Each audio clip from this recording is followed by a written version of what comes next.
por la ruta bíblica del Señor Jesucristo, una vez más está frente a ustedes, para llegar con una enseñanza, o una prédica, o un estudio bíblico que nosotros hemos titulado Los falsos maestros. Los falsos maestros son aquellas personas que al enseñar en una iglesia, en una congregación o en un grupo de personas, se aparta de la sana doctrina, es decir, del Evangelio, y deja de lado a nuestro Señor Jesucristo y se pone Él como centro de la prédica, es decir, busca su propia gloria. Veamos cómo se define en el Evangelio y vamos a partir con algunas citas bíblicas. Comenzamos por Colosenses, capítulo 2, del versículo 1 en adelante. Porque quiero que sepáis cuán gran lucha sostengo por vosotros y por los que están en la Odisea y por todos los que nunca han visto mi rostro, para que sean consolados sus corazones, unidos en amor hasta alcanzar todas las riquezas del pleno entendimiento, a fin de conocer el misterio de Dios, el Padre y de Cristo, en quien están escondidos todos los tesoros de la sabiduría del conocimiento, y esto lo digo para que nadie os engañe con palabras persuasivas. Es decir, cuando una persona es llevada sutilmente a desviarse de los misterios que están escondidos en la persona de Dios por medio de Cristo, evidentemente aparecen estos falsos maestros, como ya lo identificamos al comienzo, es decir, muy simpáticos, muy bonachones, hablan de sí mismos, se ponen como ejemplo, qué cosas han hecho, y como han hecho esas cosas, de repente dejaron de trabajar, dejaron de hacer maravillas, y ahora ellos pueden estar enseñando porque el Señor les entregó un mensaje, y como ellos han sido personas muy capaces en la vida, ellos pueden predicar. ¿Cómo la ven? Es decir, se ponen a ellos y no al Señor Jesucristo. No estoy diciendo que ellos no hayan tenido éxito en la vida. El problema es que eso no tiene nada que ver dentro de la prédica, porque no están con base a lo que el Evangelio enseña y exhorta. Sigamos.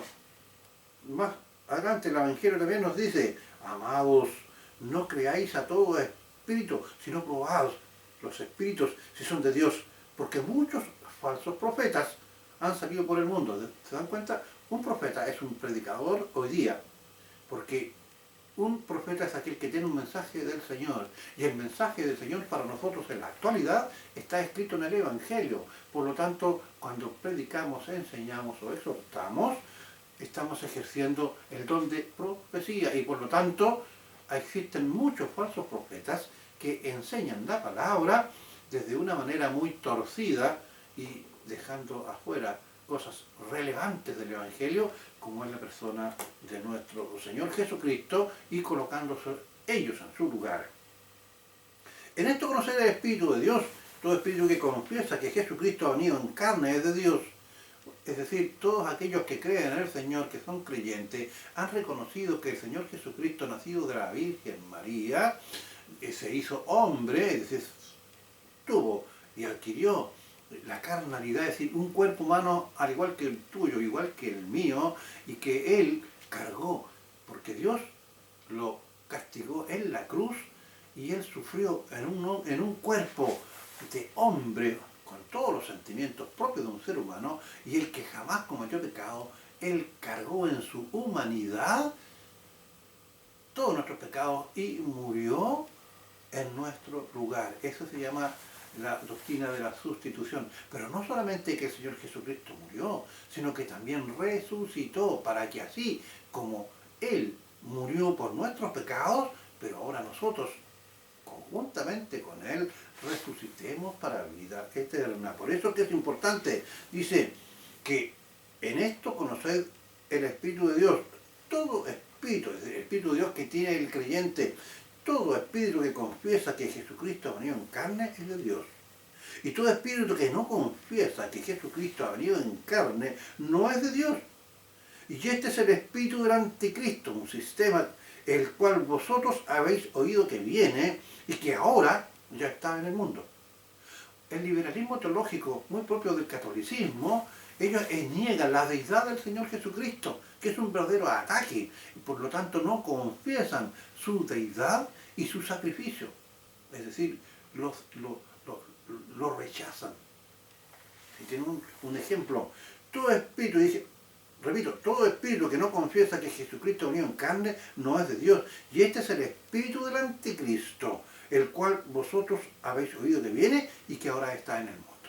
También en muchas iglesias existen personas engañadas por este espíritu del anticristo que es impulsado por Satanás, que muy sutilmente desvía del Señor Jesucristo a las personas.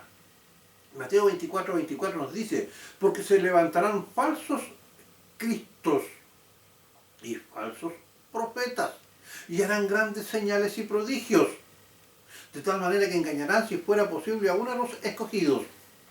Este pasaje tiene dos significados, o sea, dos interpretaciones que podemos darle, no dos significados, tiene uno solo. Es decir, se refiere, dicen algunos teólogos, al tiempo de la tribulación, en la cual muchos creyentes que estén vivos en ese momento serán sujetos a la fe, y por lo tanto puede este anticristo, que tomará el lugar del Señor y que se sentará en el trono e incluso en la tierra, diciendo que Él es Dios o un profeta de Dios, muchas personas creerán en Él y así se engañarán. Pero también es muy posible, y de hecho es así, que este falso profeta hoy día en la persona de Satanás engañe a muchos predicadores, desviándolos del centro que es nuestro propio Señor Jesucristo, engañando con su figura y con su ejemplo, haciendo falsas señales, porque no todos los grandes milagros provienen de Dios. Satanás tiene, porque es el dueño del mundo, es el Señor del mundo, Satanás puede hacer milagros, y de hecho, no todos los milagros, como dije, hechos por personas, por estos falsos profetas, van a provenir del Señor. Los falsos maestros predican, pero no usan la Biblia, pues no aplican versículos de la palabra para entregar la autoridad, el propósito de Dios por medio de su palabra. Un falso maestro o predicador no hace de Cristo el centro de su prédica o enseñanza, sino que hace de sí mismo el centro, poniendo su persona como ejemplo y actor principal, desplazando al Señor Jesucristo. Toda esta presentación en la que la persona del falso maestro se preocupa más de sí mismo, de ser carismático, muy simpático, de presentar un evangelio adulterado, reemplazando la figura y obra del Señor Jesucristo por su propia figura y su propia obra o quehacer humano, agregando el hecho gravísimo de predicar un evangelio light, es decir, dejando fuera el pecado. Y mucha gente va a escuchar a estos maestros porque piensan que es mucho mejor que ir a escuchar a este maestro que encuentra todas las cosas buenas, a este falso predicador que los encuentra todo bueno y que les dice que va a recibir muchas bendiciones, pero nada de pecado, nada de arrepentimiento. Ellos salen muy felices de la prédica. Es como ser más barato que ir a un psicólogo o a un psiquiatra. Es decir, hacen de la predicación una especie de bálsamo para apartar al hombre de que debe conocer que es un hombre pecador. Repito entonces, el hecho gravísimo de predicar un evangelio light, lo que nos deja el dilema de cómo predicar a Cristo ante el inconverso que nos desea ahora, ya que ha escuchado a estos maestros, a escuchar que somos pecadores. Vamos a demostrar que lo que yo estoy diciendo no es algo que a mí se me ocurra. La solución es predicar la verdad. Lo que se hace predicando lo establecido en el Evangelio. Porque mucha gente, no, este que se quiere tener la verdad. No, no estoy diciendo mi verdad. Estoy diciendo la verdad que se establece y que está escrita en la Biblia evangelio o palabra de Dios. Y nosotros, los hombres que enseñamos, predicamos, exhortamos, tenemos el mandato del Señor de predicar el evangelio y a Cristo crucificado. Veamos cómo nos ve el Señor por medio de la palabra. ¿Qué nos dice el Señor? Bueno, Él nos identifica nuestra condición sin Cristo. Tú que no has creído, es así te ve el Señor. Escucha bien. Pero también nos ve a nosotros los convertidos cuando cometemos pecado. Pero a ti te ve sin Cristo y a nosotros nos ve cuando somos pecadores. Dice, como está escrito, no hay justo ni aún uno. No hay quien entienda, no hay quien busque a Dios. Todos se desviaron a una, se hicieron inútiles. No hay quien haga lo bueno, no hay ni siquiera uno. ¿Cómo un falso maestro te va a enseñar de que tenemos que llevar una vida de pura felicidad? Y no estoy diciendo que sea malo ser feliz, pero no te predica que tú necesitas a Cristo porque eres un pecador. La diferencia entre el creyente y el convertido, perdón, y el inconverso, es que el inconverso peca y no le importa, peca y no se arrepiente, peca y no tiene a Dios, temor de Dios. El convertido muchas veces también peca, pero tiene temor a Dios, le pide perdón, se arrepiente y puede ir creciendo. En cambio, el pecador vive como quien dice un chanchito en el barro y no se da cuenta que con su actitud ante los ojos del Señor está con lodo hasta la cabeza. ¿Qué nos dice también Isaías al respecto? Isaías 53, 6, 12. Todos nosotros nos descarriamos como oveja, cada cual se apartó por su camino. Mas Jehová cargó en él, Cristo cargó en él el pecado de todos nosotros. Angustiado él, Cristo, y afligido, Señor Jesús, no abrió su boca, como cordero fue llevado al matadero. Usted muchas veces en muchas películas ha visto la figura del Señor Jesucristo, especialmente en la llamada Semana Santa, cuando lo llevan a la cruz, cómo lo golpean y cómo él no levanta la boca, perdón, no levanta su cabeza ni dice algo con su boca. Y como oveja delante de sus trasquiladores, enmudeció y no abrió su boca.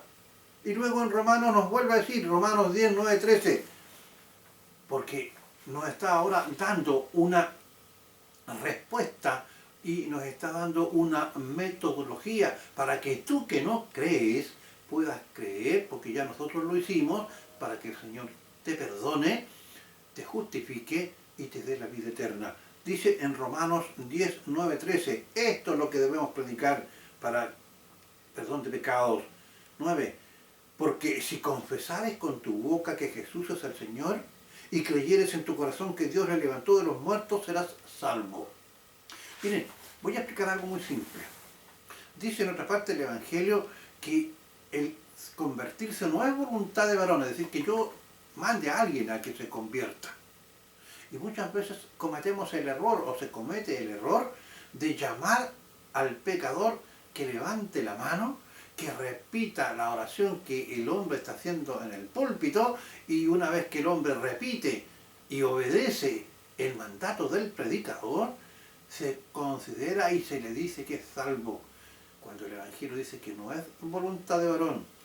Una persona debe ser llevada a Cristo para que en forma voluntaria, con sus propias palabras, conociendo sí lo que tiene que decir, arrepentirse, confesar al Señor Jesucristo como su Salvador, pero si le sale del corazón, el Señor le pone en el Espíritu Santo para que Él, con sus palabras, con pleno entendimiento y con un sincero arrepentimiento, en forma voluntaria, guiado por el Espíritu Santo, responda a lo que el Espíritu Santo le ha puesto en su corazón y le acepte como su Señor y Salvador. Porque con el corazón se cree para justicia, ¿ve? Pero con la boca se confiesa para salvación.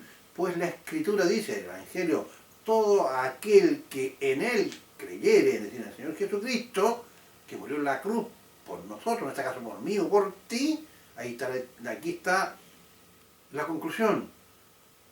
No será avergonzado. ¿Por qué no será avergonzado? Yo digo, yo soy salvo, yo voy a vivir con el Señor. Y si lo digo de fe, no voy a ser avergonzado, porque el Señor va a responder y me va a decir, bien hecho, siervo fiel, entra al reposo de tu Señor. Porque no hay diferencia, escuchen bien aquí, porque no hay diferencia entre judío y griego. Es decir, los judíos, ustedes saben, era el pueblo escogido por Dios. El Evangelio cuando llama y habla de griegos, habla del resto de las personas, de todas las otras naciones. Porque no hay diferencia entre judíos y griegos, pues el mismo que es Señor de todos, Señor Jesucristo, es rico para con todos los que le invocan. ¿Y cómo lo invocamos, Señor Jesucristo? Yo creo en que tú moriste por mí. Quiero que seas mi Señor y Salvador. Yo lo estoy invocando con mis propias palabras.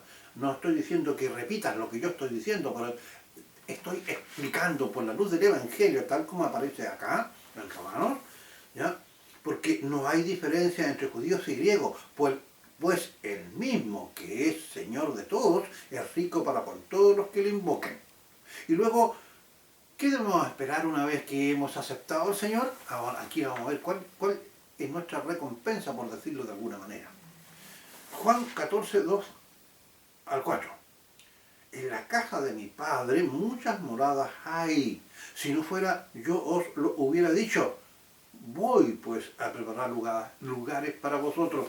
El Señor nos tiene una habitación en los lugares celestiales para aquellos que hemos aceptado al Señor como nuestro Señor y Salvador. Y luego dice, 3, si me fuere y os preparare lugar, vendré otra vez, la segunda venida de Cristo, y os tomaré a mí mismo, para que donde yo estoy, vosotros también estéis. Es decir, el Señor nos llevará a los lugares celestiales para estar con Él. 4. Y sabéis a dónde voy, al Padre, y sabéis a dónde voy, y sabéis el camino. Porque todo aquel que invocare el nombre del Señor será salvo. El requisito, aceptar a Cristo como nuestro Señor y Salvador. Ahora, ¿qué debemos evitar? Juan 7, 18. Y aquí está lo que son los del anticristo o de los falsos profetas, porque no es una imaginación de quien les está hablando. Escuchen bien lo que dice aquí, que este debería ser el centro o el versículo base de esta prédica.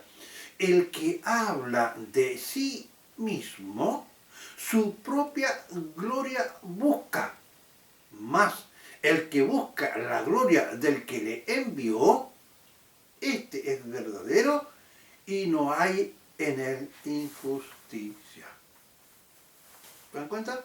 El Señor Jesucristo, siendo Dios, siguió el ejemplo. Aún siendo Dios, Él no quiso glorificarse a sí mismo, sino que quiso glorificar a su Padre.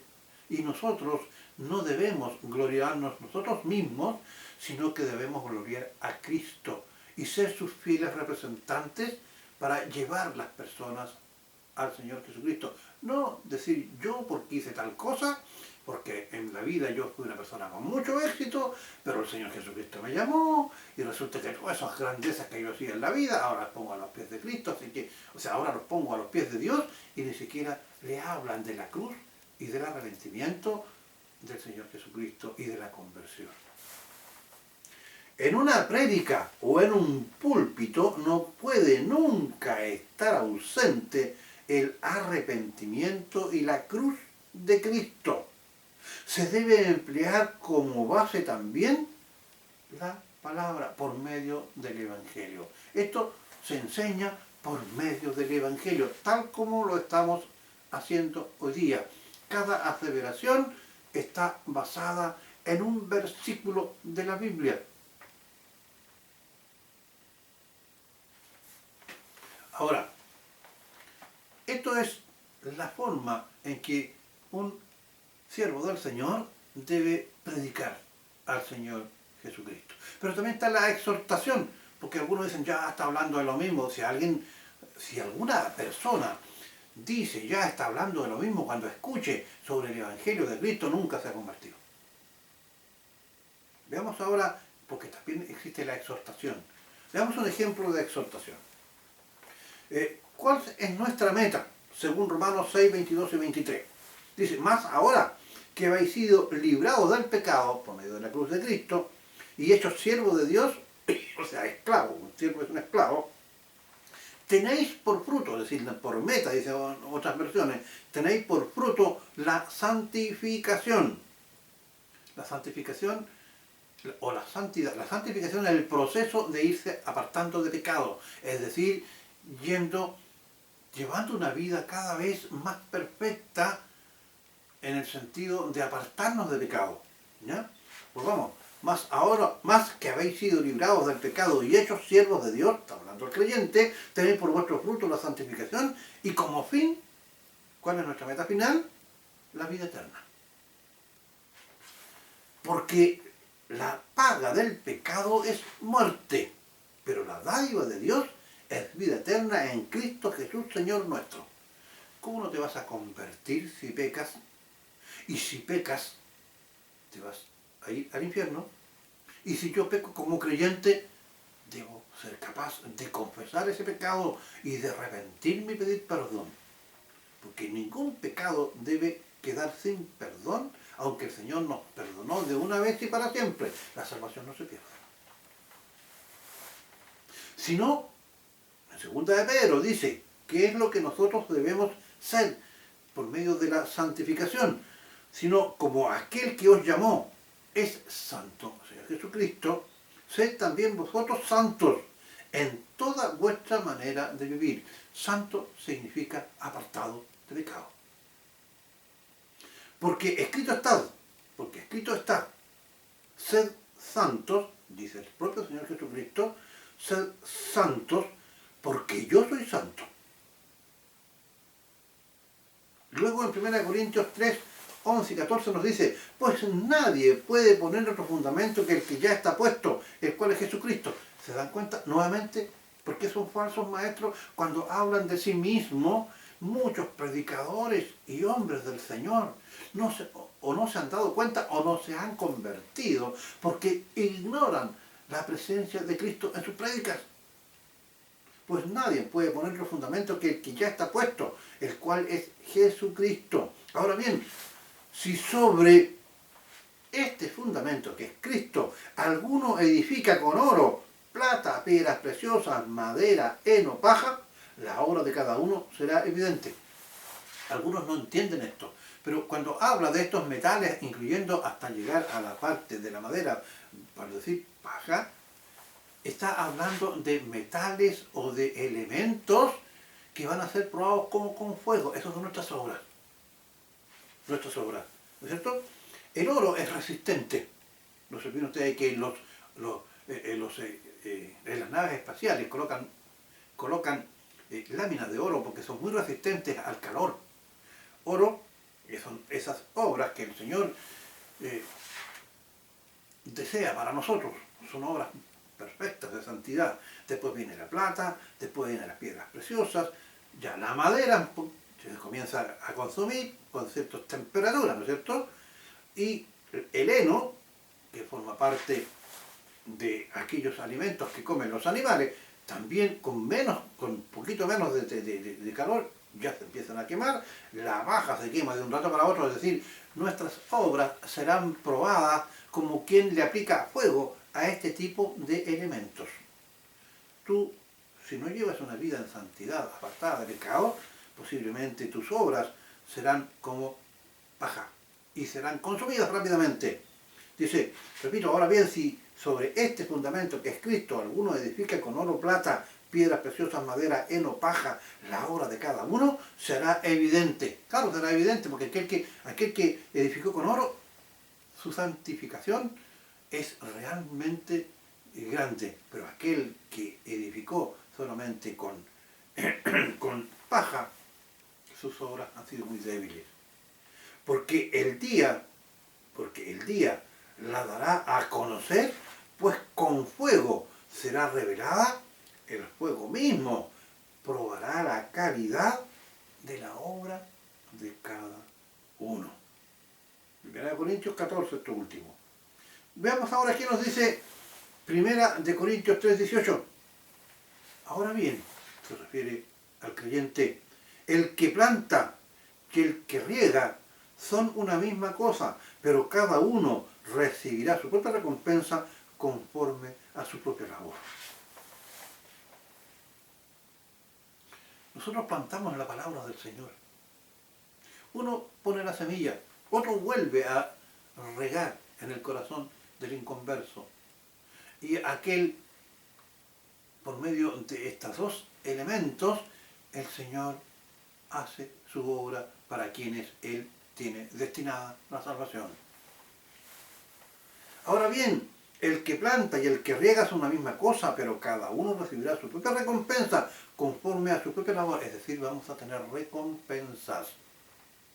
1 Pedro 5:4. Y cuando aparezca el príncipe de los pastores, que es el príncipe principal de los pastores, Jesucristo nuestro Señor, recibiréis la corona inmarcesible. La palabra inmarcesible significa que algo no se puede marchitar o no se puede secar. Recibiréis la corona inmarcesible de gloria. Corona, premios. 2 Timoteo 4:8. En el futuro me está reservada la corona de justicia, otra corona, la corona de justicia que el Señor, el juez justo, me entregará en aquel día, y no solo a mí, sino también a todos los que aman su venida. Soy justo, soy salvo. 2 Timoteo 4:8. Y en el futuro me está reservada la corona de justicia que el Señor, el juez justo, me entregará en aquel día, y no solo a mí, sino también a todos los que aman su venida. Luego en Santiago 1:12, bienaventurado el hombre que persevera bajo la prueba, es decir, no comete pecado, se aparta de pecado a pesar de que tiene la tentación delante, porque una vez que ha sido probado, su fe, su predisposición para ser el Señor, recibirá la corona de la vida que el Señor ha prometido a los que le aman. ¿Cuál Señor? Nuestro Señor Jesucristo. Y luego en Apocalipsis 3:11, vengo pronto, dice el Señor, retén firme lo que tienes, es decir, nuestra fe, para que nadie tome tu corona. Tesalonicenses 2:19, porque ¿quién es nuestra esperanza, o gozo, o corona de gloria? ¿No lo sois vosotros en la presencia de nuestro Señor Jesús en su venida? Dice Tesalonicenses 2:19. Así que hermanos, luego en Filipenses 4:1, así que hermanos míos, amados y añorados, gozo y corona mía, estad así firme en el Señor, amados. Y por último, Isaías 62:3, será también corona de hermosura en la mano del Señor y diadema real en la palma de tu Dios. Eso seremos nosotros. Imagínate, serás también, se refiere a nosotros los creyentes, corona de hermosura en las manos del Señor. ¿Cómo nos va Él a limpiar de todo pecado y nos va a santificar? Serás también corona de hermosura en las manos del Señor, diadema real en la palma de tu Dios. Estimados hermanos, creyentes en Cristo, amigos e incrédulos que escuchan, un predicador, maestro, que habla de Dios o en nombre de Él, debe tener